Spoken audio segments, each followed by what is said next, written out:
Pemirsa, menggandeng Gibran Rakabuming Raka, Prabowo Subianto dinilai mengubah strategi politik dari konsep Jawa non-Jawa atau nasionalis religius. Gibran disebut-sebut sosok tepat untuk menjaring pemilih pemuda atau pemilih muda yang memiliki separuh lebih suara nasional. Berhasilkah?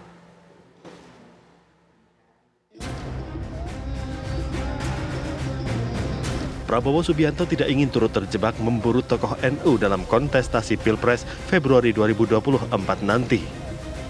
Prabowo dinilai mengubah arah politiknya saat menggandeng putra sulung Presiden Joko Widodo, Gibran Rakabuming Raka. Prabowo diyakini lebih membidik suara anak muda dengan menggandeng Gibran yang kini berusia 36 tahun. Kalau dulu orang kalau mau menggunakan kekuatan tertentu, dia harus menghitung Jawa, luar Jawa, menghitung Muslim non-Muslim. Sekarang itu sudah tidak relevan lagi itu. Jadi dengan hadirnya Gibran di situ, artinya bahwa suara milenial yang hampir 60%, milenial dan Gen Z yang hampir 60% itu sudah dominan. Artinya kalau mereka utuh dalam tanda kutip dikendalikan oleh PSI, berarti leading, Prabowo Gibran ini bisa leading. Lantas tidak takutkah Prabowo bila ditinggalkan warga Nahdien? Sebab Anies Baswedan memiliki pasangan Muhaimin Iskandar, sedangkan Ganjar Pranowo berduet dengan Mahfud MD yang memiliki darah NU. Pilihan paket istana dalam tanda kutip Prabowo Gibran ini menarik. Kenapa? Karena yang dipilih adalah tokoh milenial Gibran, sebutlah begitu. Nah, pemilihan Gibran ini artinya bahwa Prabowo mengubah sasaran kampanyenya dari isu tentang relasi Muslim non-Muslim atau Jawa luar Jawa atau sipil militer, tetapi mengubah menjadi targetnya adalah kalangan milenial. Dibuktikan dengan penempatan Gibran sebagai wakilnya. Nah, kemudian dari mana dia mendapat supporting dari elektoral kekuatan Islam? Dia cukup menyandar kepada Jokowi karena Ketua Umum PBNU jauh-jauh hari bahkan sering dengan lantang menyebut kita sami'na wa ta'na, kita tegak lurus pada Pak Lurah, pada Jokowi. Aman dengan menyandar pada Jokowi. PBNU dipegang, struktur NU dipegang, dikendalikan. PKB punya calon ketua umumnya sebagai wakil presiden, kemudian jauh-jauh hari Ketua Umum PBNU juga menyebut bahwa dia berbeda sikap politiknya dengan PKB. Artinya bahwa keterbelahan suara NU ini biasanya adalah diikuti sampai ke bawah. Nah, apakah gesekan di bawah ini, kontrol bawah ini dikendalikan oleh PBNU atau PKB? Itu nanti akan menjawab. Tetapi kalau dalam konteks fikih politik atau konsep fikih yang biasa digunakan NU berpolitik, Muhaimin itu sebenarnya sudah keluar dari mainstream politik NU. Istilah mereka adalah keluar dari sawadil a'dham. Artinya bahwa kendali politik NU tetap di PBNU, bukan di PKB. Ketika tiba-tiba ada Gibran kemudian di hadapan Mahfud, ini sebenarnya pertarungan kalau dalam teori generasi itu adalah pertarungan generasi milenial dan Z melawan generasi baby boomer. Menang yang mana? Kalau secara kuantitatif jelas menang generasi milenial. Itu pertama. Kemudian yang kedua, sebenarnya kan ketika Gibran dihadirkan, saya menangkap pikiran Pak Jokowi adalah dia akan menghilangkan atau setidaknya meminimalisir politik aliran di Indonesia, pertama. Kemudian kedua, dia ingin menghilangkan gesekan ideologi warisan tahun 65 dan 48 itu.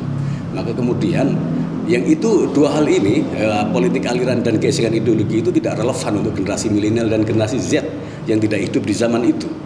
Sebenarnya saya menyebut orang-orang seperti tokoh-tokoh senior yang lahir dari baby boomer itu adalah expired politician. Hadirnya Gibran dalam perebutan kunci istana memang menjadi pembeda. Berdarah muda, Gibran tampil sejajar dengan Mahfud MD dan Muhaimin Iskandar. Meskipun tidak berlatar belakang NU, tapi suara Nahdien dinilai cair.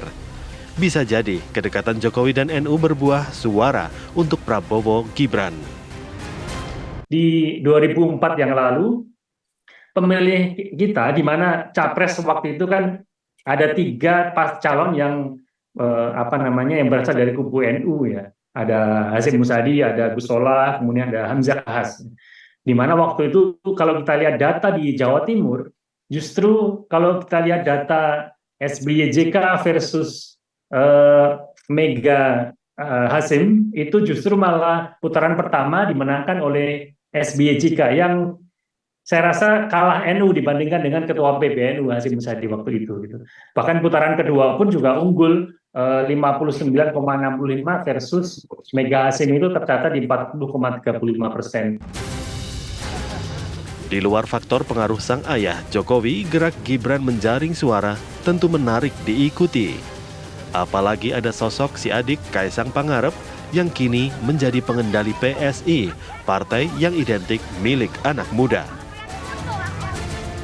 Dari data KPU, kalangan milenial dan generasi Z mendominasi pemilih di Pilpres 2024. Dari total pemilih di pemilu 2024, ada 113 juta atau lebih 56% dari kalangan milenial dan Gen Z.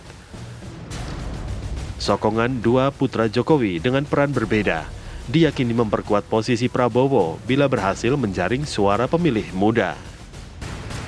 Dengan senior dan junior ya dari golongan milenial ini, maka otomatis akan memberikan dampak efek yang luar biasa kepada seluruh kaum milenial. Karena sebentar lagi bangsa kita akan mendapatkan bonus demografi. Artinya usia produktif jauh lebih banyak daripada usia yang non produktif. Nah, oleh karena itu harus ada kesinambungan ya antara pemimpin yang notabene generasi milenial untuk mengeksploitasi ya agar bonus demografi ini bisa tumbuh semaksimal mungkin. Nah.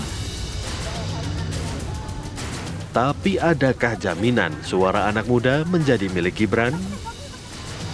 Ketika Gibran dan Kaisang itu ada di koalisi Indonesia Maju, maka kemungkinan besar ya dampaknya akan memberikan kenaikan elektoral bagi Pak Prabowo. Karena selain Gibran dan Kaisang tentu ada nama besar ayahnya Pak Jokowi yang presiden, yang tentu di situ Pak Jokowi banyak pendukungnya.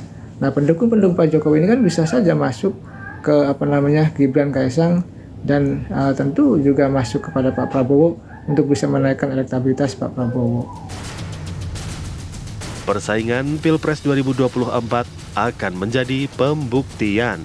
Apakah Gibran dan Kaisang memberikan efek kejutan untuk Prabowo? Apakah pilihan Prabowo tidak menggandeng tokoh NU adalah tepat? Tim TV One mengabarkan.